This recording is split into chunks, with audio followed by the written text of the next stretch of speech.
Hello students, good morning. आज हम start करने जा रहे हैं 15th चैप्टर पॉलीमर। ठीक है, तो पॉलीमर क्या होते हैं? एक टाइप के मैक्रो मॉलिक्यूल्स होते हैं जिनका बहुत ज़्यादा हाई मॉलिक्यूलर मास होता है, और जो पॉलीमर होते हैं वो छोटी छोटी यूनिट से मिलके बने होते हैं। ठीक है, यानी कि एक टाइप के क्या होते हैं? मैक्रो मॉलिक्यूल्स होते हैं। ठीक है, पोली का मतलब होता है मैनी और मर का मतलब होता है पार्ट्स, जो बहुत सारे छोटे छोटे पार्ट्स से मिलके बने होते हैं। ठीक है, यानी कि जब बहुत छोटी छोटी यूनिट जो हैं ए नंबर ऑफ टाइम आपस में जुड़ जाती हैं तो क्या करेंगी? एक हाई मॉलिक्यूलर मास का एक कंपाउंड बनाएंगी, कोई भी सब्सटेंस बनाएंगी जिसको हम नाम देंगे पॉलीमर।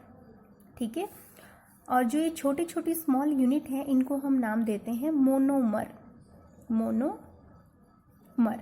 ठीक है, तो मोनोमर का आपस में जुड़ के एक हाई मॉलिक्यूलर मास का सब्सटेंस बनाना, पॉलीमर बनाना, इस प्रोसेस को बोला जाता है पॉलीमराइजेशन। क्लियर? अब बोल दिया जाए कि जो पॉलीमर होते हैं वो मैक्रोमोलिक्यूल्स होंगे और मैक्रोमोलिक्यूल्स ही पॉलीमर होंगे, लेकिन ये गलत है। जो पॉलीमर होते हैं वो मैक्रोमोलिक्यूल्स होते हैं, लेकिन ऑल द मैक्रोमोलिक्यूल्स जो हैं वो पॉलीमर नहीं हो सकते। ठीक है, क्योंकि पॉलीमर तो क्या होते हैं? छोटी छोटी यूनिट से मिलके बने होते हैं। ठीक है, क्लियर हो गया? मैक्रोमोलिक्यूल्स जरूरी नहीं है कि वो छोटी छोटी यूनिट से मिलके बना हो, तो हम क्या बोलेंगे? All the polymers are macromolecules but all macromolecules are not polymer. Clear? Okay, अब हम करेंगे types of polymer. Types of polymer, तो सिंपली हम दो टाइप के पॉलीमर लेंगे हम पहले। एक होता है होमोपॉलीमर, होमोपॉलीमर। ठीक है, और एक दूसरा होता है कोपॉलीमर। सेकंड होता है कोपॉलीमर। दो टाइप के पॉलीमर होते हैं, होमोपॉलीमर और कोपॉलीमर। होमोपॉलीमर्स क्या कहता है कि अगर सारी की सारी मोनोमर यूनिट एक जैसी हैं, सेम टाइप की हैं, तो जो पॉलीमर बनेगा वो होमोपॉलीमर होगा। ठीक है, क्या बोलेंगे हम? Polymers whose repeating structural unit, यानी कि जो बार बार जो यूनिट रिपीट हो रही हैं वो अगर सारी की सारी एक जैसी हैं तो क्या बनेगा? होमोपॉलीमर। फॉर एग्जाम्पल इथीन, जो एग्जाम्पल यहाँ पे हम कर रहे हैं उनको नोट करते जाना, वो मोस्ट इंपॉर्टेंट है। ठीक है, तो पहला क्या आ जाएगा? पॉलीथीन। एग्जाम्पल आ जाएगा इसका पॉलीथीन। पॉली का मतलब मैनी, इथीन का मतलब इथीन, यानी कि बार बार इथीन जो है वो मैनी टाइम जुड़ रहा है आपस में और क्या बन रहा है? पॉलीथीन बना रहा है। ठीक है, तो अगर तुमसे पूछा जाए कि पॉलीथीन की मोनोमर यूनिट क्या है तो हम क्या बोलेंगे? इथीन है, यानी कि इथीन जो है बार बार आपस में जुड़ रहा है। तो इथीन का फॉर्मूला क्या होता है? इथ का मतलब दो कार्बन, इन का मतलब दोनों के बीच में डबल बॉन्ड है, ये n टाइम्स जुड़ेगा, फिर यहाँ पे क्या होगा? पॉलीमराइजेशन होगा, और पॉलीमराइजेशन के बाद क्या बनेगा? पॉलीथीन बनेगा। ठीक है, तो जब भी यहाँ से मोनोमर यूनिट से पॉलीमर बनाना हो तो क्या करना? तुम जहाँ पे डबल बॉन्ड है वहाँ सिंगल कर देना, जहाँ सिंगल है वहाँ पे डबल कर देना। तो देखो यहाँ पे डबल है तो इसकी जगह पे क्या बन जाएगा? अपना सिंगल बॉन्ड, और बोथ साइड बॉन्ड लगा के हम उसको क्या कर देंगे? ऐसे। ठीक है, यानी कि n टाइम्स ये आपस में जुड़ा हुआ है, तो ये बन गया होमोपॉलीमर। सेकंड आता है अपना कोपॉलीमर। कोपॉलीमर क्या है? जिसमें मोनोमर यूनिट क्या होंगी? डिफरेंट होंगी। ठीक है, जो मोनोमर यूनिट हैं वो क्या हो? डिफरेंट हो। कोपॉलीमर को हेटेरोपॉलीमर्स भी बोला जाता है। ठीक है, हेटेरोपॉलीमर। ठीक है, ये होमोपॉलीमर, हेटेरो, होमो, ये तो आप बहुत टाइम से पढ़ते आ रहे हैं, +1 में भी पढ़ा है आपने। ठीक है, 10th में भी पढ़ा है। तो होमो का मतलब सेम और हेटेरो का मतलब डिफरेंट, तो यहाँ पे इसको कोपॉलीमर भी बोला जाता है। इसका एग्जाम्पल है नायलॉन 66।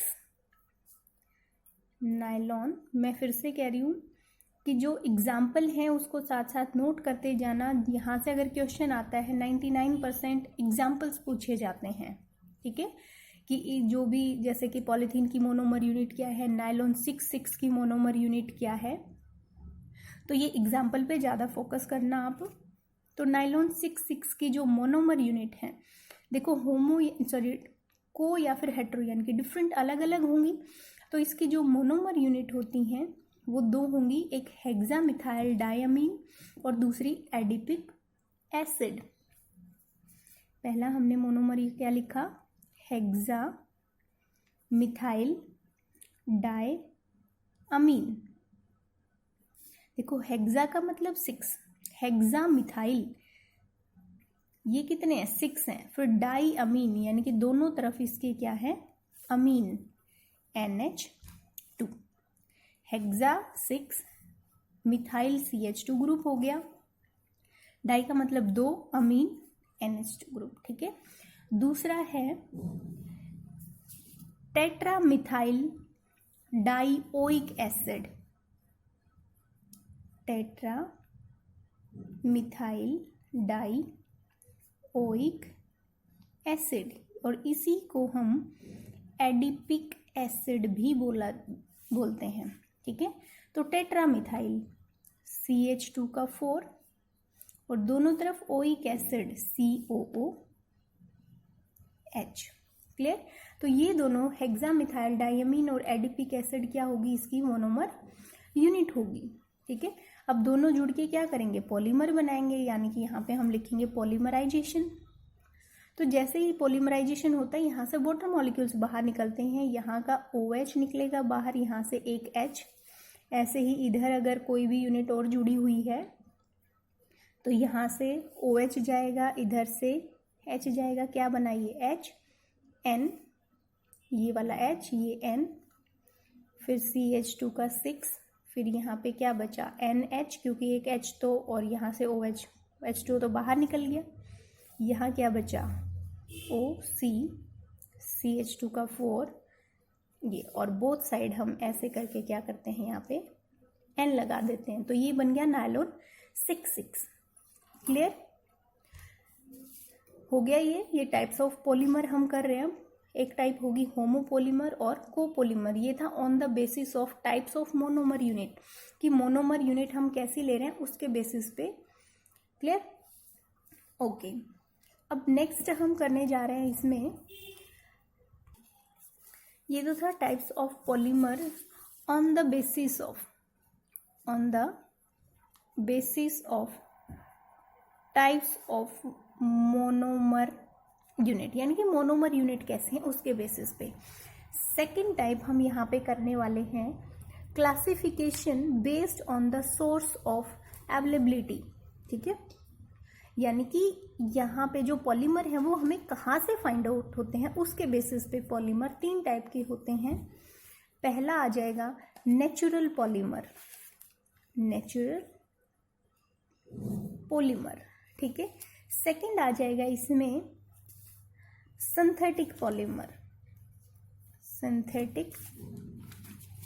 पॉलीमर, और थर्ड आ जाएगा इसमें सेमी सिंथेटिक पॉलीमर, ठीक है। नेचुरल पॉलीमर जो डायरेक्ट हमें नेचर से मिलते हैं, ठीक है। सिंथेटिक पॉलीमर जो हम क्या करते हैं, लैब में प्रिपेयर करते हैं। और सेमी सिंथेटिक पॉलीमर कौन से होते हैं, कि जो हमें नेचर से मिलते हैं लेकिन उनकी क्वालिटी को इम्प्रूव करने के लिए हम क्या करते हैं, उसमें कुछ केमिकल डालते हैं, ठीक है। तो उनको बोला जाता है सेमी सिंथेटिक, यानी कि जो प्रॉपर लैब में नहीं बनाए गए, हमें नए नेचर से मिले थे और फिर उनको क्या किया गया, उनकी क्वालिटी को इम्प्रूव किया गया, यानी कि सेमी सिंथेटिक पॉलीमर। अब हम इनके एग्जाम्पल करेंगे। तो नेचुरल पॉलीमर, जिससे नेचुरल पॉलीमर है इसका जो डायरेक्ट हमें नेचर से मिलते हैं, तो इसका हम लिखेंगे नेचुरल रबड़, इसका एग्जाम्पल है, ठीक है। तो पूछा जाए कि नेचुरल रबड़ की मोनोमर यूनिट क्या है, तो नेचुरल रबड़ की जो मोनोमर यूनिट है वो होती है 2-मिथाइल 1,3-ब्यूटाडाइईन, ठीक है। 2-मिथाइल 1,3-ब्यूटाडाइईन, इसी को आइसोप्रीन भी बोला जाता है, आइसोप्रीन भी बोला जाता है। तो देखो यहाँ पे इसका फॉर्मूला हम बनाए थे, तो ब्यूट का मतलब 4 कार्बन, ठीक है। 2 के ऊपर क्या है, मिथाइल, यानी कि इसके ऊपर तो यहाँ पे CH3 मिथाइल होगा। फिर 1 और 3 के ऊपर डाईइन है, 1 कार्बन ये है, यहाँ पे डबल बॉन्ड, फिर 2 और 3 ये, क्लियर। तो ये बन गया 2 मिथाइल 1,3 ब्यूटाडाईइन। यहाँ पे वैलेंसी कंप्लीट कर देंगे, CH2, यहाँ पे CH2, यहाँ पे CH, और यहाँ पे कुछ नहीं आएगा, 1 2 3 4 बॉन्ड बन चुके हैं। तो ये होती है मोनोमर यूनिट ऑफ नेचुरल रबड़। अब ये बनाएगा कैसे, बार बार ये आइसोप्रीन ऐसे जुड़ते जाएंगे। तो मैंने बताया था जहाँ डबल बॉन्ड है वहाँ सिंगल कर देना। तो ये वाला CH2 है यहाँ पे, अब यहाँ पे डबल है तो यहाँ पे सिंगल हो जाएगा, यहाँ सिंगल है तो यहाँ डबल हो जाएगा, और यहाँ सिंगल। तो देखो यहाँ सिंगल बॉन्ड C, ये CH3 ऊपर एज इट इज, यहाँ double bond CH, single bond और CH2, और बोथ साइड हम क्या करते हैं, N लगा देंगे, क्लियर। तो ये हो गया नेचुरल रबड़, क्लियर हो गया, ओके। फिर नेक्स्ट आता है अपना semi synthetic polymer. Semi synthetic polymer क्या होते हैं, जैसे कि जो हमें डायरेक्ट नेचर से मिलते हैं, लेकिन क्वालिटी को इम्प्रूव करने के लिए हम उसमें केमिकल डालते हैं। तो जैसे कि अपना नेचुरल रबड़ था, ठीक है, नेचुरल रबड़, अगर उसकी क्वालिटी देखी जाए तो क्वालिटी ज़्यादा इसकी बढ़िया नहीं होती। वो जैसे ही हाई टेम्परेचर हम करते हैं वो कैसा हो जाता है, चिपचिपा सा हो जाता है, ठीक है, यानी कि वो अच्छा सा इलास्टिक भी नहीं होता, उसमें इलास्टिसिटी भी नहीं होती ज़्यादा। तो उसकी क्वालिटी को इम्प्रूव करने के लिए हम उसमें सल्फ़र को ऐड करते हैं। क्या डाला हमने, सल्फ़र डाला। फिर सल्फ़र डाल के उसको हम हीट करेंगे, तो अपने पास जो रबड़ बनेगा उसको हम नाम देंगे वल्केनाइज्ड रबड़, ठीक है, वल्केनाइज्ड रबड़, ठीक है। और जो ये प्रोसेस है नेचुरल रबड़ में सल्फर डाल के हीट करने की जो प्रोसेस है उसको हम नाम देते हैं वल्केनाइजेशन प्रोसेस, ठीक है। क्या नाम देंगे हम, वल्केनाइजेशन प्रोसेस। अब ध्यान रखना कि अगर यहाँ पे जो सल्फर हम डाल रहे हैं उसकी क्वांटिटी अगर हम 25% कर दें, सल्फर यहाँ पे जो डाल रहे हैं हम उसकी अगर क्वांटिटी 20 to 25% अगर हम कर दें, तो उसको बोला जाएगा, जो रबड़ बनेगा उसको हम बोलेंगे इबोनाइट, इबोनाइट, क्लियर, ओके। और अगर यहीं पे अगर जो सल्फर डाल रहे हैं इसके अमाउंट अगर हम 30% ले लेते हैं, तो यहाँ पे जो रबड़ बनता है उसका यूज हम बैटरी वगैरह में जो रबड़ डाले जाते हैं उसके लिए किया जाता है। तो मेन तुमने क्या याद रखना है, सल्फर डाल के हीट करेंगे तो रबड़ बनेगा वो वल्केनाइज्ड रबड़, प्रोसेस हो जाएगी वल्केनाइजेशन। 20 to 25% अगर सल्फर डाल के हीट कर रहे हैं तो जो बनेगा उसको नाम दिया जाता है इबोनाइट, ठीक है, ओके। नेक्स्ट आता है अपना सिंथेटिक रबड़, ठीक है, जिसको हम डायरेक्ट कहाँ पे बनाते हैं, लैब में प्रिपेयर करते हैं। नेक्स्ट आता है सिंथेटिक रबड़, जो डायरेक्ट कहाँ पे बनाए जाते हैं, लैब में बनाए जाते हैं। तो इसका अगर हम एग्जांपल करें तो इसका एग्जांपल में आ जाएगा जैसे कि पॉलीथीन। पॉलीथीन हमें नेचर से तो नहीं मिलता, कहाँ मिलता है, हम लैब में प्रिपेयर करते हैं। ऐसे ही नायलॉन है, ठीक है, वो भी हमें कहाँ मिलता है, जैसे नायलॉन 66 इसके एग्जांपल में भी लिख सकते हो तुम, नायलॉन 66, ठीक है, ओके। तो ये एग्जाम्पल है, हम ये एग्जाम्पल कर चुके हैं, मोनोमर यूनिट है, कैसे पॉलीमर बनते हैं। तो ये था हमारा types of polymer on the basis of source, कि वो हमें कहाँ से मिलते हैं। सेकंड हम करने जा रहे हैं types of polymer on the basis of their structure, ठीक है। सेकंड क्या करेंगे हम, types of polymers on the basis of their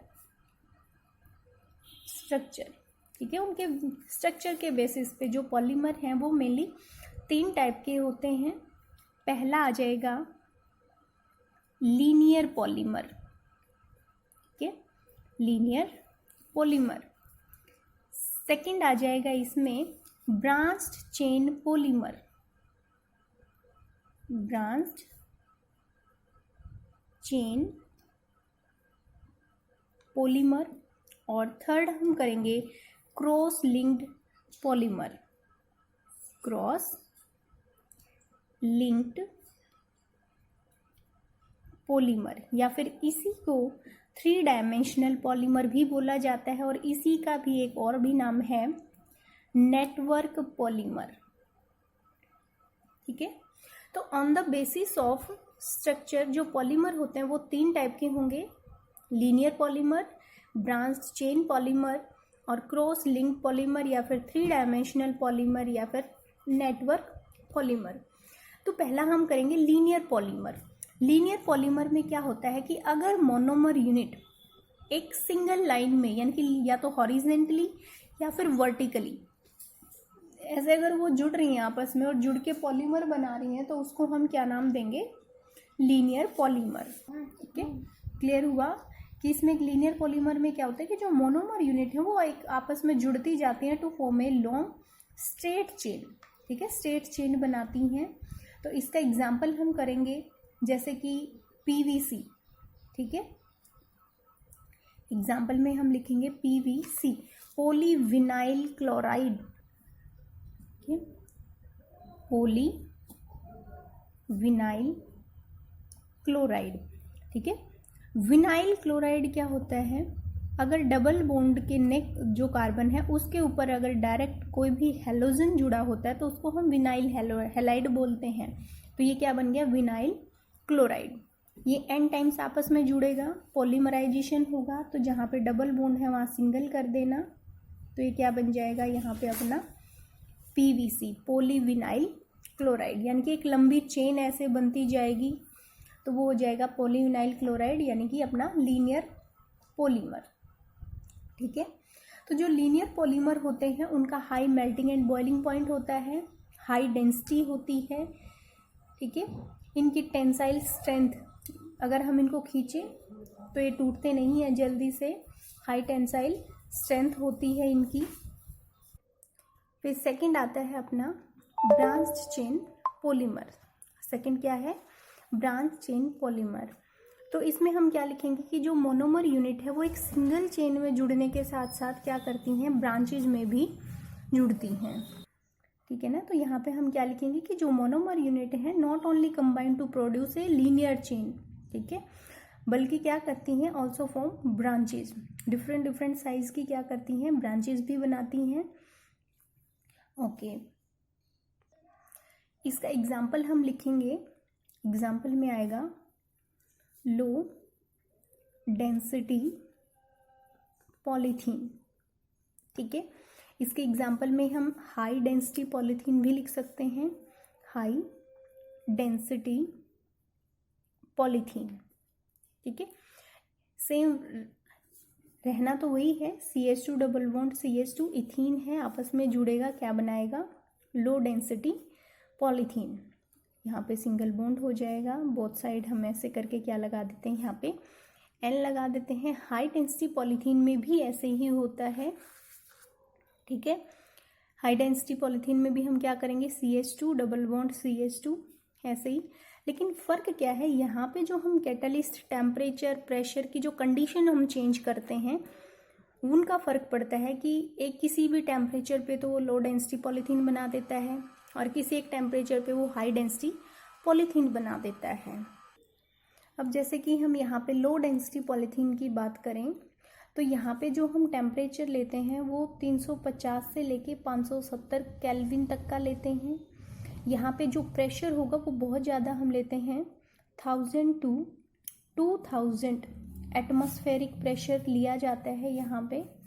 ठीक है, लेकिन उसके उल्टा यहाँ अगर हम हाई डेंसिटी पॉलीथीन बना रहे हैं तो यहाँ पे जो टेम्परेचर हम लेंगे वो कितना लिया जाएगा, 333 से 343, यानी कि इसके कंपैरिजन में कम टेम्परेचर होगा और 6 से 7 एटमॉस्फेरिक प्रेशर होगा। ठीक है, तो यानी कि इथीन को हम अगर आपस में जोड़ें कम टेम्परेचर और कम प्रेशर के ऊपर तो हाई डेंसिटी पॉलीथीन बनेगा, और अगर इसको हाई टेम्परेचर के ऊपर और हाई प्रेशर के ऊपर अगर हम इसको हीट करके आप इसमें जोड़ें तो क्या बनेगा, लो डेंसिटी पॉलीथीन बनेगा। एक बात और ध्यान रखना इसमें, जब हम हाई डेंसिटी पॉलीथीन बना रहे होते हैं तो उसमें कैटलिस्ट का यूज होता है।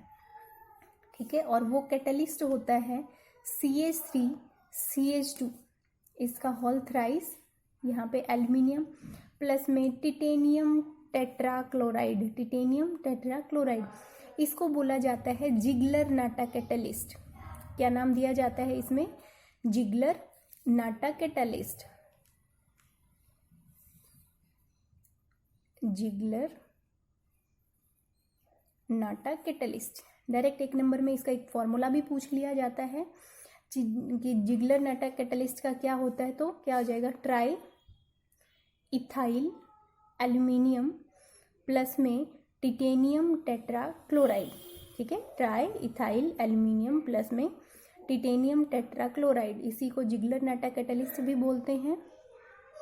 तो ये हो गया अपना लीनियर पॉलीमर और ब्रांच्ड चेन पॉलीमर। थर्ड आता है अपना cross link polymer. Cross link polymer क्या होता है कि अगर क्या करते हैं हम, लीनियर पॉलीमर और ब्रांच चेन पॉलीमर अगर दोनों आपस में कंबाइन हो जाए, यानी कि स्ट्रेट चेन भी होगी और उसमें ब्रांचेज भी होंगी, तो इस टाइप से क्या होता है कि एक 3 डायमेंशनल स्ट्रक्चर बनता है, बहुत ही एक टफ स्ट्रक्चर बनता है, ठीक है, जिसको नाम दिया जाता है क्रॉस लिंक्ड या फिर 3 डायमेंशनल या फिर नेटवर्क स्ट्रक्चर, ठीक है। ये जो पॉलीमर होते हैं वो बहुत हार्ड होते हैं, रिजिड होते हैं और ब्रिटल होते हैं, ठीक है। इसके एग्जाम्पल में हम लिख सकते हैं बेकेलाइट, बेकेलाइट, ठीक है। क्लियर हो गया? ओके, इसकी मोनोमर यूनिट हम करेंगे अब।